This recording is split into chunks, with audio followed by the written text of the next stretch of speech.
Kalesa.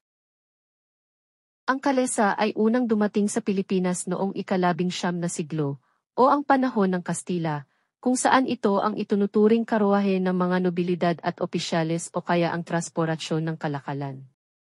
Tulad ng karitela, mayroon itong dalawang malaking magkabilaang gulong, mga nakakubling upuang pang-apat na tauhan, at isang kutserong tagapatakbo sa kabayong humihila ng kalesa.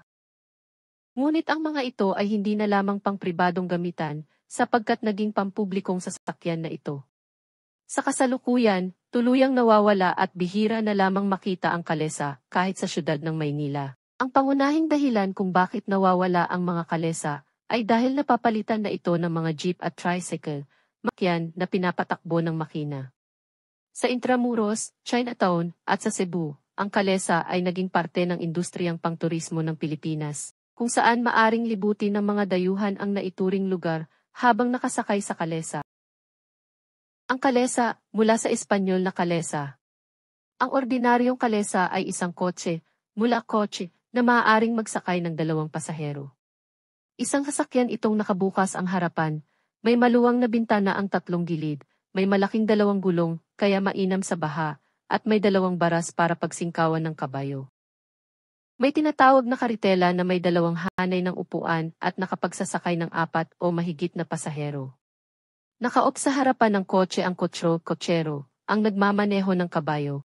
May tuturing na isang imbensyong Filipino ang kalesa mula sa orihinal na disenyo ng mga karwahe, carriage, na dinaldito ng mga mananakop. Sapagkat para sa malamig na klima, ang karwaheng Europeo ay higit na sarado, makapal ang dingding, malaki at sa gayon ay higit na mabigat.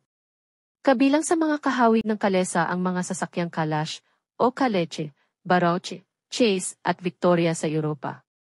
Ang nakagugulat, marami pa ring kalesa sa Binondo, Maynila. Ang sasakyang ito ay naitampok sa popular na nobela ni Jose Rizal bilang isang uri ng transportasyon na madalas gamitin ng karakter na si Maria Clara upang makarating sa lugar na kanyang patutunguhan.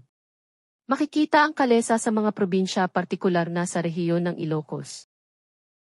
Ilan-ilan sa mga Pilipino ang hindi nakakaalam kung ano ang kutsero dahil mas alam nila ang kalesa, gamit ng kutsero. Ang kutsero at kalesa ay impluwensya ng mga Kastila sa mga Pilipino, isang magandang impluwensya. Dati pangunahing pangtransportasyon ang kalesa, tulad ng pagpunta sa palengke, kalesa ang ginagamit. Ngunit ngayon, pili na lamang ang lugar kung saan makakakita ka ng kutsero at kalesa, sa Binondo, Vigan at Intramuros. Kung noon ay pangunahing pangtransportasyon ang kalesa, ngayon ay mas kilala na lamang ito sa pagpapaunlad ng turismo.